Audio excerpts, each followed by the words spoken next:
Assalamualaikum warahmatullahi wabarakatuh. Perkenalkan, nama saya Melvi Aulia Putri Nasution, program studi Akuntansi Syariah, Fakultas Ekonomi dan Bisnis Islam, Universitas Islam Negeri Sultan Hasanuddin Jambi. Baiklah, saya akan menjelaskan materi tentang pembelajaran terkait dengan mata kuliah akuntansi yang sudah dipelajari. Akuntansi keuangan 1. Pengertian akuntansi keuangan. Akuntansi keuangan adalah suatu bagian dari akuntansi yang berhubungan dengan penyiapan laporan keuangan bagi pihak luar seperti pemegang saham, pemasok, kreditor, dan lain-lain sebagainya. Fungsi utama akuntansi keuangan salah satunya adalah untuk memberikan informasi mengenai keuangan suatu organisasi perusahaan.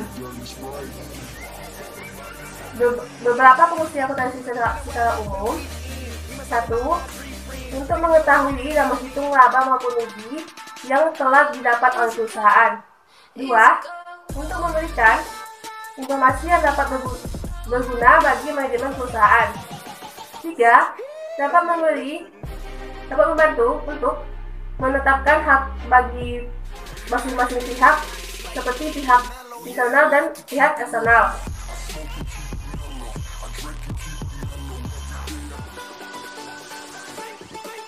4. Untuk mengawasi dan mengembalikan berbagai macam aktivitas yang terjadi pada perusahaan.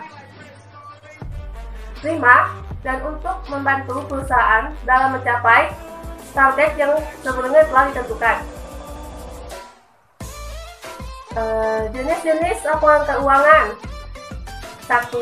Laporan arus kas. 2. Laporan laba rugi. 3. Laporan neraca. 4. Laporan likuiditas. 5. Catatan atas laporan keuangan. Akuntansi keuangan menurut para ahli. Akuntansi keuangan menurut Warren Rietveld 2008. Akuntansi keuangan adalah pencatatan dan pelaporan data serta kegiatan ekonomi perusahaan. Akuntansi keuangan menurut Donald E. Fiso 2008 dalam bukunya Akuntansi Intermediate. Akuntansi keuangan adalah sebuah proses yang berakhir pada pembuatan laporan keuangan menyangkut perusahaan secara keseluruhan untuk digunakan baik pihak-pihak internal maupun pihak-pihak eksternal. Akuntansi keuangan menurut Matani 2012, akuntansi keuangan yang berorientasi pada pelaporan pihak eksternal. Sifat dan tujuan akuntansi keuangan. 1. Relevan. 2. Andal. 3. Kompabilitas dan konsistensi. Kas dan setelah kas. Kas adalah harga milik perusahaan yang sifatnya paling liquid atau paling mudah diubah ke dalam bentuk yang lain sehingga kas disebut dengan aktiva yang paling lancar atau liquid. Kas terdiri dari uang logam, uang kertas, dan dana yang tersedia di bank. Sedangkan pengertian setelah kas adalah investasi yang sifatnya liquid, berjangka pendek, dan yang dengan cepat dapat dijadikan kas dalam jumlah tertentu tanpa menghadapi resiko perubahan nilai yang signifikan. Setelah kas terdiri dari cek, giro, deposito, dan surat berharga lainnya. Surat berharga yang bisa diakui setelah kas harus mempunyai syarat sebagai berikut. 1. Setiap saat dapat ditukar dengan kas. 2. Tanggal jatuh temponya sangat singkat. 3. Tidak mendapatkan resiko pemotongan nilai. Tujuan aktiva setelah kas untuk memeriksa apakah terdapat internal kontrol yang cukup baik dalam setelah kas serta transaksi penerimaan dan pengeluaran kas dan bank. Ciri-ciri aktiva setelah kas dapat digunakan segera sebagai alat fungsi bayar sebesar nilai nominal yang telah ditentukan. Sifat dan aktiva skala kas. Sifat dan aktiva skala kas. 1. Aktiva skala kas terlihat dalam semua transaksi perusahaan.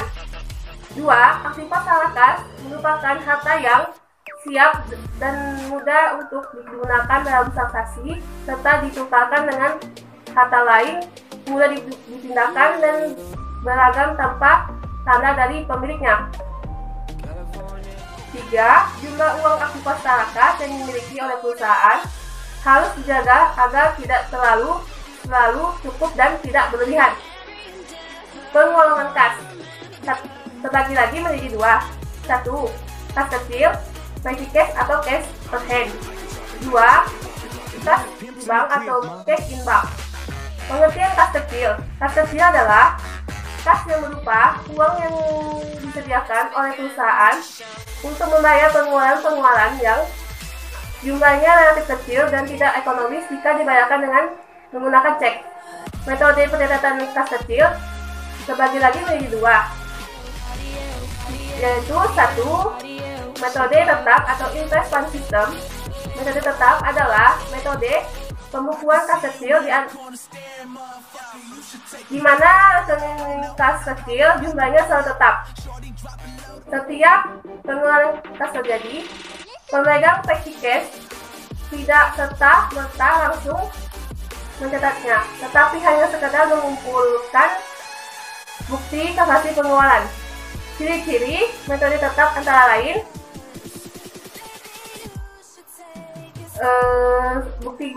bukti-bukti penggunaan dana kas kecil dikumpulkan oleh pengelola kas kecil.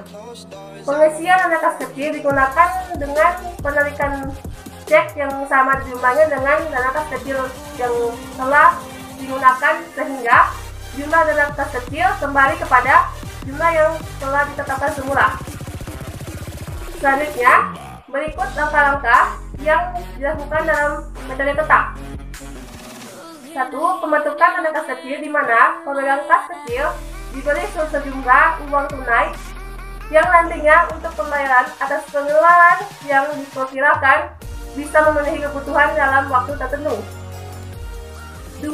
Dana kas kecil dipergunakan untuk pembayaran transaksi pengeluaran. 3. Setelah dana kas kecil habis atau hampir habis, kasir membentuk kembali dana kas kecil, mengisinya sebesar jumlah nominal pengeluaran yang terjadi. 2. Metode berubah-ubah atau fluctuation fund system.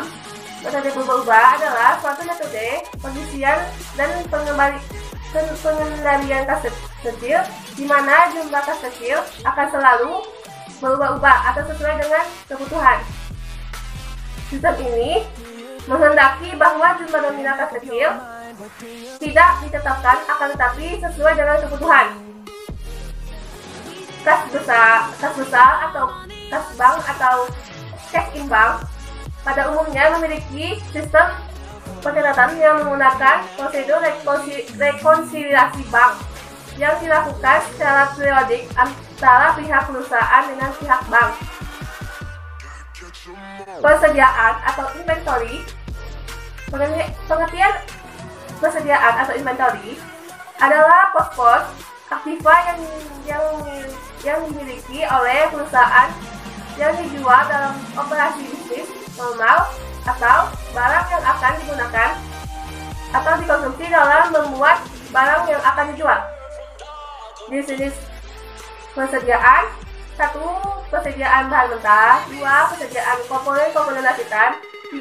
Persediaan bahan pembantu atau persediaan bahan penolong. 4. Persediaan dalam proses. 5. Persediaan barang jadi. Sistem pencatatan persediaan itu terbagi lagi menjadi 2. 1. Sistem pencatatan periodik.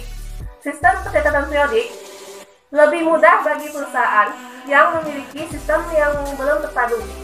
Sistem ini sangat sederhana bagi perusahaan kecil yang memiliki SDM terbatas dalam hal ketentuan, karena sistem ini hanya mewajibkan penting mencatat penjualan yang sama dengan bukti transaksi. Jadi, setelah transaksi penjualan dan pembelian sudah dilaksanakan pada akhir bulan, akunting wajib untuk opname persediaan yang masih di gudang untuk mengetahui sisa persediaan setelah adanya transaksi jual beli selama 1 periode pencatatan. Rumusnya, HPP sama dengan stok awal tambah pembelian kurang penjualan kurang stok akhir. Sistem pencatatan virtual. Sistem pencatatan virtual merupakan sistem pencatatan yang dicatat langsung saat transaksi tersebut langsung. Semua akun langsung dapat diketahui pada saat transaksi langsung. Maka dari itu, akuntan harus menjurnal akun harga pokok dalam posting transaksi pembelian ataupun penjualan. Sistem pencatatan ini lebih rumit dibanding sistem pencatatan periodik. Karena akuntan wajib memasukkan jurnal harga pokok ini, berarti akuntan harus memiliki data harga pokok. Maka dari itu, perusahaan